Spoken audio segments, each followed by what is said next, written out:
Hi friends, ముందుగా అయితే అందరికీ నమస్కారం. మొన్న అయితే మీకు కొన్ని చెప్పడం అయితే జరిగింది కదా. ఇవాళ అయితే మనం మామూలుగా గేర్ గురించి అయితే పూర్తిగా చెప్పడం అయితే జరిగింది ఫ్రెండ్స్. ఈరోజు వచ్చేసి మనకు వచ్చేసి క్లచ్, యాక్సిలేటర్, అసలు మనం కార్ అనేది ఎలా స్టార్ట్ చేయాలి, ఏం చేయాలనేది అయితే మొన్న చూపించడం అయితే జరిగింది. ఈరోజు అలాగే మూవింగ్ అవన్నీ ఒకసారి చూపిద్దాం అన్నట్టుగా అయితే రెండోసారి అయితే మనం మళ్ళీ సిరీస్ని అయితే స్టార్ట్ చేయడం అయితే జరిగింది. చూద్దాం ఫ్రెండ్స్, కార్ని అయితే ఓపెన్ చేసి. ఫ్రెండ్స్, మనమైతే ఇప్పుడు ప్రజెంట్ అయితే చూద్దాం ఒకసారి. ఈ టాపిక్ అయితే చాలా బాగుంటుంది. ఈ టాపిక్ని అయితే మిస్ కాకండి. మొత్తం కార్ అయితే మూవింగ్ అనేది ఉంటుంది. బండి కూడా మనం నడిపించగలగాలనేంత అయితే చూపించడం అయితే జరుగుతుంది ఫ్రెండ్స్. ముందుగానైతే ఇప్పుడు మనం చూద్దాం క్లచ్, యాక్సిలేటర్, బ్రేక్ అనేది చెప్దాం, ఎలా యూజ్ అవుతుంది అనేది కూడా ఒకసారి చూపించడం అయితే జరుగుతుంది. అయితే క్లచ్, బ్రేక్, యాక్సిలేటర్ వీటి పనితీరుని కూడా చూద్దాం ఒకసారి, ఎలా చేయాలనేది కూడా. క్లచ్ అన్నట్టు వరకు దొక్కాలి కంప్లీట్గా. చూడండి, ఇది ఇంత దొక్కాల్సి వస్తుంది. యాక్సిలేటర్ ఏమో మనము ఇప్పుడు క్లచ్కి ఆపోజిట్. ఇది ఫస్ట్ గేర్లో అంటే మనం మూవింగ్లో అయితే అవసరం లేదు. యాక్సిలేటర్ అంతా పట్టని అవసరం, కొంచెం పికప్ కావాలి. రెండో గేర్కి చేంజ్కి కొంచెం కొద్దిగా పట్టుకోవాల్సి వస్తుంది. ఇది ఇలా కొద్దిగానే. అయితే మనం ఆపాలనుకో, సడన్ బ్రేక్లు వేయకూడదు. సడన్ బ్రేక్ అంటే ఇట్లా ఒకేసారి నొక్కేసినాం అనుకో బండి మొత్తం ఆగిపోతుంది. అదే కొంచెం ఇట్లా పట్టి ఇలా ఎంతవరకు అప్లై చేయాలనేది కూడా మీకు కంప్లీట్గా వీడియోలో చూపిద్దాం ఫ్రెండ్స్. ఇప్పుడైతే మనమైతే ముందుగా బండిని అయితే స్టార్ట్ చేద్దాం. మొన్న గేర్ గురించి చెప్పాను కదా, రివర్స్ గురించి అయితే చెప్పలేదు, కావాలని చెప్పలేదు, ఈ వీడియోలో చూపిద్దాం అన్నట్టుగా. అయితే కొన్ని వెహికల్కు రివర్స్ గేర్ అనేది డైరెక్ట్ 5 కింద ఇట్లా ఉంటుంది. ఒకసారి గేర్ రాడ్ని చూడండి, మన వెహికల్కి అనేది ఉంటుంది. అయితే మన దానికి వచ్చేసి ఇది రివర్స్ చేయాలనుకో కింద బటన్ పుష్ చేయాల్సి ఉంటుంది. కింద బటన్ పుష్ చేసి ఫస్ట్ గేర్కి వెళ్ళి సేమ్ మనం అప్పుడు కనుక చెప్పాం కదా ఈ వర్షన్లో పట్టుకోవాలని, ఇట్లనే సేమ్ చూడండి. ఇది ఇక్కడ కింద బటన్ ఉంటుంది, ఇది పుష్ చేయాలి. ఇది పైకి పుష్ చేసి ఇట్లా వేస్తే రివర్స్ అనేది పోతుంది అన్నట్టు. అది ఆ క్లాస్లో అయితే చెప్పలేదు, ఇక్కడ అయితే రివీల్ చేస్తున్నాను. అయితే ఓన్లీ మారుతి సుజుకి వాళ్ళది మాత్రం డైరెక్ట్ ఉంటుంది గేరు. ఈ 5th కింద ఉంటుంది. వీటిగా కార్ కానివ్వండి, స్విఫ్ట్ డిజైర్ కానివ్వండి, వీడిఐ కానివ్వండి, వాటికైతే డైరెక్ట్ రివర్స్ ఉంటుంది. వేరే టయోటా కానీ, హోండా ఇంకా వేరే కార్లు ఇట్లా అయితే వాటికైతే ఈ కియా కార్ కానీ అట్లాంటి కంపెనీ వాళ్ళకి మాత్రం ఫోర్డ్ కూడా బటన్ వైజ్గానే ఉంటుంది. మెంబర్ ఆఫ్ కంపెనీ వాళ్ళు, టాటా వాళ్ళవి కూడా కొన్ని బటన్స్ ఉన్నవి, చిన్న వెహికల్కు బటన్ లేదు, డైరెక్ట్ ఉన్నవి. చూసుకోండి ఫ్రెండ్స్, ఇదేంటంటే మన వెహికల్ కూడా గేర్ రాడ్ అనేది ఉంటుంది. రివర్స్ టోర్లకు మాత్రం అంటే కొన్ని కార్లకు కింద బటన్ ఉండొచ్చు, వేరే కార్లకు ఉండకపోవచ్చు. ఇది రివర్స్ గురించి. ఈ రివర్స్కి ఏంటంటే ఒక్కోసారి డైరెక్ట్ ఉంటుంది, లేదంటే బటన్ ఉన్న వాళ్ళకు ఫస్ట్లో ఉంటుంది, లేదంటే డైరెక్ట్ బటన్కి డైరెక్ట్ కూడా ఉంటుంది అన్నట్టు ఫస్ట్ గేర్ లెక్కనే. ఇదొకటి మీరు గేర్ రాడ్ను చూసే చెక్ చేసుకోవాల్సి అనేది ఉంటుంది ఫ్రెండ్స్. ఇలా అయితే బండిని అయితే మూవింగ్ చేద్దాం.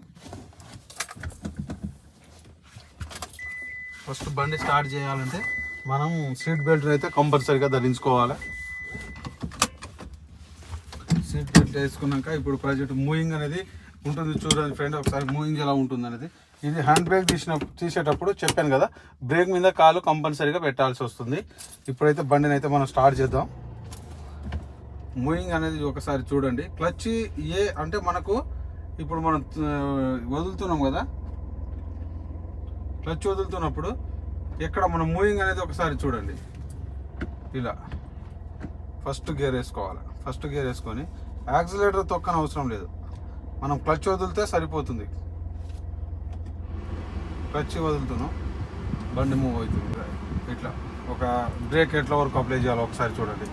బ్రేక్ ఎంతవరకు చేయాలో తక్కువ స్లోగా చేయాలన్నట్టు. ఇప్పుడు ఇట్లా స్ట్రైట్ పోతున్నాం. ఫస్ట్ మనం క్లచ్ మూమెంట్ చూపిస్తున్నాం కాబట్టి ఇట్లా బ్రేక్ ఎంతవరకు అప్లై చేయాలి, మూవింగ్ ఎలా ఉందో ఒకసారి చూడండి. క్లచ్ వచ్చేసి కొద్దిగానే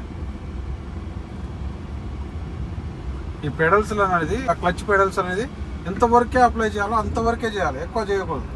జస్ట్ చూడండి వైబ్రేషన్ వస్తుంది, అంటే మనం ఎక్కువ వదిలేసినాం అన్నట్టు.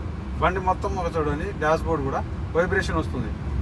కొంచెం ఇట్లా వైబ్రేషన్ రాకూడదు అంటే కొంచెం యాక్సిలేటర్ బట్టి ఇట్లా గేర్ చేంజ్ చేసుకోవాలి. సెకండ్ గేర్ కానీ, థర్డ్ గేర్ కానీ. చెప్పాను కదా మీకు స్టీరింగ్ గురించి. అయితే ఇంకొకటి ఏంటంటే టర్నింగ్స్లో తర్వాత చెప్దాం అన్నట్టు. చూడండి ఇలా ఉంటుంది పోవటం. అయితే థర్డ్ గేర్ చేంజ్ చేసినప్పుడు పక్క క్లచ్లు మూయాలి, పోతూ ఉండాలి.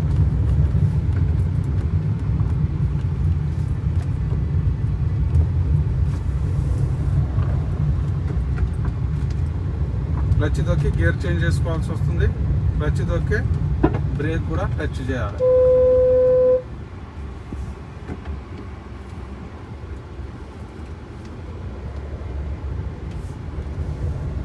ఇది ఫ్రెండ్స్ పెడల్స్ అయితే ఎలా తొక్కాలనేది మాత్రం మీకు ఈరోజు ఈ క్లాస్లో అయితే చెప్పడం అయితే జరిగింది కదా. అయితే ఒకసారి మొత్తం స్పేర్ పార్ట్లను కూడా చూసేద్దాం. ఎందుకంటే ఇవాళ మళ్ళీ ఫ్రెష్గా ఎవరైనా కొత్తగా వీడియో చూస్తే వాళ్ళకైతే ఫస్ట్ వీడియో చూడని వాళ్ళకైతే మళ్ళీ ఒకసారి ఎక్స్ప్లెనేషన్ చేసేద్దాం. టకా ఇది వచ్చేసి హ్యాండ్ బ్రేక్ అనేది. ఇది హ్యాండ్ బ్రేక్ పార్కింగ్ చేసినప్పుడు 100% వేసుకోవాలి. ఇది గేరు. ఇప్పుడు పార్కింగ్ లైట్ అనేది ఉన్నది కదా, పార్కింగ్ లైట్ అనేది ఇది ఇక్కడ వేస్తే మనకి ఇక్కడ చూడండి మామూలుగా మీటర్ కాడ డిస్ప్లేలో 2 వైపులా టిక్కు టిక్కు అని సౌండ్ కూడా లోపల వస్తుంది. 4 వైపున మిల్కు అని లైటింగ్ అనేది వస్తుంది. మళ్ళీ వచ్చేసి ఫ్రెండ్స్ వైఫర్ అనేది ఇది వైఫర్ అనేది ఇది. అంటే మా ఎక్స్ప్లెనేషన్ చేశాను కానీ చూపించలేదు అంత క్లియర్గా. ఈరోజైతే ఇది హైపర్ అనేది. ఇది వచ్చేసి మనకు తెలుసు కదా లైటింగ్ల గురించి. ఇది లైటింగ్లు. ఇది వచ్చేసి ఫ్లాష్ లైట్ కూడా చెప్పలేదు మీకు. ఫ్లాష్ లైట్ వచ్చేసి ఏంటంటే టిప్పర్ కొట్టడం అంటారు మన భాషలో చెప్పుకోవాలంటే. ఇది ఫ్లాష్ లైట్ అన్నట్టు. ఇది జస్ట్ పైకి ఎత్తాలి. ఇప్పుడు ఇట్లా లైట్ వేసాం కదా. ఇంకొకటి ఏంటంటే ఇక్కడ మనకు సపరేట్గా ఇంకా లైట్లు ఎక్కువ తక్కువ అవ్వడానికి మీటర్ అయితే ఇక్కడ ఉంది చూడండి. ఇది ఎక్కువ తక్కువ పెంచుకోవచ్చు. ఇది చూడండి, ఇది ఎక్కువ తక్కువ మనకు లైట్ దూరం పోవడానికి దగ్గర రావడానికి లైట్లతో పాటు ఇది ఎక్కువ తక్కువ చేసుకోవచ్చు అన్నట్టు. కింద డౌన్ అప్ చేసుకోవచ్చు, దూరం పోవాలన్నా ఇది చేయాలన్నా. ఇది ఫ్రెండ్స్ మన వరకు అయితే ఇప్పుడు స్టీరింగ్ది చూపించాను, హారను ఇవన్నీ చూపించడం అయితే జరిగింది. ఏదైనా చూపించాలంటే మనము ఓవర్టేక్ చేసేటప్పుడు ఎంత డిస్టెన్స్లో ఒక బండిని ఎలా ఓవర్టేక్ చేయాలి, అట్లా వాటిని మళ్ళీ ఓవర్టేక్ చేసే ముందు మనము ఎటు పక్క ఓవర్టేక్ చేస్తున్నామో ఆ ఓవర్టేక్ కోసం మనం ముందుగానే ఇండికేటర్ వేసుకొని అది ఎంత అంటే మామూలుగా కొంతమంది డైరెక్ట్ వాటి ముందు అంటే వెహికల్కి ఆపోజిట్ వేరే ట్రక్స్ కానీ వేరే వెహికల్కి ఏం చేస్తున్నారంటే మనోళ్ళు మినిమం మన సెంటర్ వరకు రాగానే డైరెక్ట్ కటింగ్ అనేది కొట్టేస్తున్నారు. అట్లా కొట్టడం అయితే చాలా వరకు కరెక్ట్ కాదు. ఎందుకంటే ఇంకొక వెహికల్ ఏదైనా ఉంటే సందులో కొడుతున్నారు చాలామంది. అంటే 1 minute లేట్ కావచ్చు కానీ ఓవర్టేక్ చేసేటప్పుడు చాలా జాగ్రత్త చేయాలి. అది కూడా చూపిద్దాం. ఇంకా మనం ఇప్పుడు క్లచ్ బ్రేకులు అనేది ఎట్లా వదిలినాం అనేది అయితే చూపించడం అయితే జరిగింది కదా. ఇది ఫ్రెండ్స్ ఇలాంటి వీడియో అయితే. ఇంకా మరిన్ని వీడియోల కోసం మన ఛానల్ని like, share, comment, subscribe. Love you all. Thank you friends.